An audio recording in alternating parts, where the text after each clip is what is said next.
E olha só, uma das doenças mais ameaçadoras no cultivo da soja, a ferrugem asiática, já traz preocupação para muitos produtores no Rio Grande do Sul, que já foi verificado o surgimento de esporos, o que indica o começo do processo de infecção.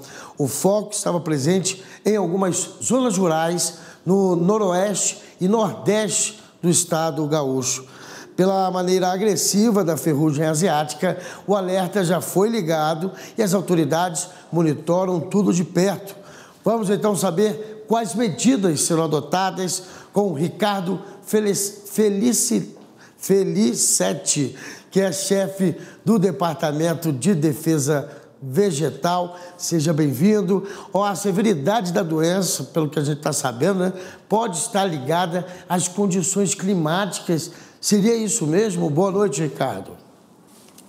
Sim, isso mesmo, Fábio. Boa noite a você, boa noite ao Francisco, a toda a equipe do AgroMais e os telespectadores. Uma satisfação falar novamente com vocês. De fato, a ferrugem asiática, ela causa os problemas que o produtor conhece muito bem. E, em especial no Rio Grande do Sul, nós temos uma condição peculiar, que é o recebimento dos esporos da ferrugem asiática, mais ao norte, na América Latina, né? Então, nós temos a América do Sul, que vem produzindo normalmente a soja, consequentemente, com as predisposições à doença, né? E os tratamentos fitossanitários, muitas vezes, com a resistência, esporos resistentes vêm sendo carregados pelas correntes de vento predominantes, acabando a atingir o Rio Grande do Sul já com grande carga de esporos resistentes. E a manifestação da doença ocorre com condições climáticas predisponentes, né? No caso, uma condição de umidade, de precipitação, de molhamento foliar, e isso é monitorado através da Secretaria da Agricultura do Estado, juntamente com a Emater, o Serviço de Extensão Rural, o nosso meteorologista, o Serviço de Meteorologia da Secretaria, o CIMAGRO, né, que trabalha com um sistema de monitoramento agroclimático para dar previsões ao produtor quando entrar com controle preventivo adequado, enfim, e evitar os prejuízos com a ferrugem. Felizmente ou infelizmente, como eu estava vendo no senhor Francisco demonstrando a previsão climática, aí, a nossa previsão, né? O Rio Grande do Sul é o único que não está contemplado com as chuvas, né? Vamos dizer, pelo menos para sexta-feira. E a diminuição da umidade acaba por diminuir a possibilidade de ocorrência de manifestação da ferrugem.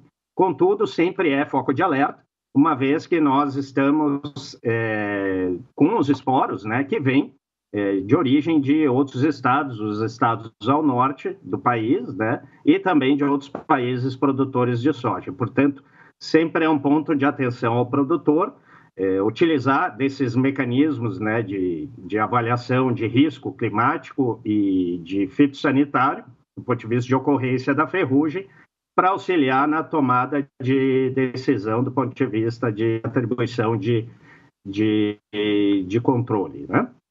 Ricardo, diga uma coisa, o seguinte, realmente as condições climáticas de alta irregularidade das chuvas com estiagem, altas temperaturas, baixa umidade do ar, abaixo de 20%, muitos dias sobre o Rio Grande do Sul, né? Deve ter realmente contribuído com isso. Mas também tem a condição de deve ter vindo alguma coisa também do lado do Paraguai, que o Paraguai também está sofrendo também com estiagem, altas temperaturas e também alta irregularidade nas chuvas, semelhante como no Rio Grande do Sul. Sem dúvida. O Rio Grande do Sul acaba pegando essa corrente de ventos predominante e acaba carregando muito esses esporos da ferrugem, né? Principalmente, nesse caso, os esporos que estão resistentes, uma vez que os países e estados brasileiros que já produzem antecipadamente fazem o controle, mas muitas vezes o controle acaba sendo por vezes ineficiente, muito motivado pelas situações de umidade, e isso acarreta em esporos resistentes do fungo, que é o causador da ferrugem asiática. Com isso, nós acabamos recebendo, posteriormente, fungos aqui no estado, esporos que estão resistentes, né, aos princípios ativos de controle, e isso pode acarretar em agravamento da situação da doença, tanto no Rio Grande do Sul como na questão epidemiológica, futuramente em outros estados, né? Portanto, é muito importante ao produtor, aos responsáveis técnicos, observarem o correto tratamento fitossanitário e observarem o momento de adoção das medidas de controle, né? Motivado principalmente pelas ferramentas tecnológicas, como é a avaliação climática, a avaliação meteorológica e as condições predisponentes à doença. Ricardo Felicetti, nós estamos aí, inclusive, mostrando algumas imagens de ocorrências até em outros estados, mas mostrando, tentando levar ao telespectador uma visão, né, de como é o ataque da ferrugem asiática na cultura da soja. Mas o senhor pode explicar muito melhor? Ela acaba realmente comprometendo todo o desenvolvimento da soja e, às vezes, num período crucial, né? Por isso, talvez, essa preocupação tão grande do agricultor, que pode ter tudo a perder, né, por causa desse avanço da ferrugem no estado, né? Sem dúvida. A ferrugem asiática ela pode causar perda de 100% na lavoura, né? Uma vez que, não havendo controle efetivo, os danos são severos. Felizmente, nós temos uma gama de fungicidas que estão atuando de maneira satisfatória, efetuando o controle, mas em condições climáticas de bastante umidade, de molhamento foliar e temperatura adequada, ocorre que a ferrugem acaba se manifestando e o produtor tem que entrar com mais controle.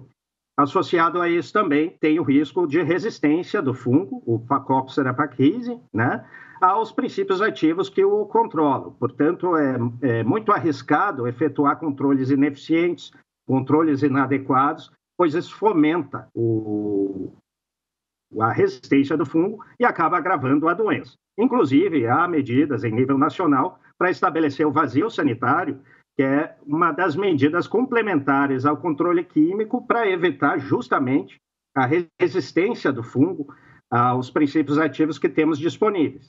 Lembrando que a disponibilização de um novo princípio ativo que venha a controlar e superar a resistência do fungo, ela demora em torno de 10 anos o desenvolvimento de uma molécula efetiva. Portanto, nós temos que contar com as moléculas que temos e também com os mecanismos necessários para evitar a resistência do fungo da ferrugem asiática, porque senão isso seria de efeito devastador às nossas lavouras. Olha a seriedade, né, Francisco, desse assunto que a gente tem que levar para todos os produtores, né? Mas nesse caso a gente está falando do Rio Grande do Sul, porque já está tendo esse alerta já, vamos dizer assim, entre todos, né, os agricultores, a defesa vegetal também já vem acompanhando. Agora, o vazio sanitário, foi bom que o senhor trouxe esse assunto, é muito importante, né? Porque a contaminação do solo também pode existir, né? Sem dúvida. Apesar da ferrugem ela se estabelecer somente no hospedeiro vivo, né, ela precisa da planta viva para continuar parasitando e causando os estragos que causa. Uma das medidas preconizadas para isso foi justamente estabelecer o vazio sanitário em nível nacional para que se diminua a pressão desse inóculo, a pressão desse fungo no início da safra.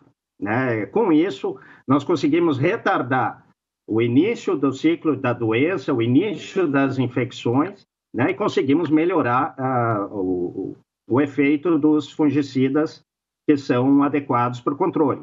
Portanto, é muito importante o produtor respeitar o vazio sanitário, estabelecer as suas medidas de controle e de cultivo conforme os calendários estabelecidos pelos estados, que assim nós estamos evitando esporos resistentes, estamos evitando o início da doença e, com isso, estamos preservando não só os ingredientes ativos dos fungicidas que fazem o controle, como também a cultura da soja, que é um patrimônio, sem dúvida, nacional, agropecuário, que traz tanta riqueza e melhorias para nós. É isso.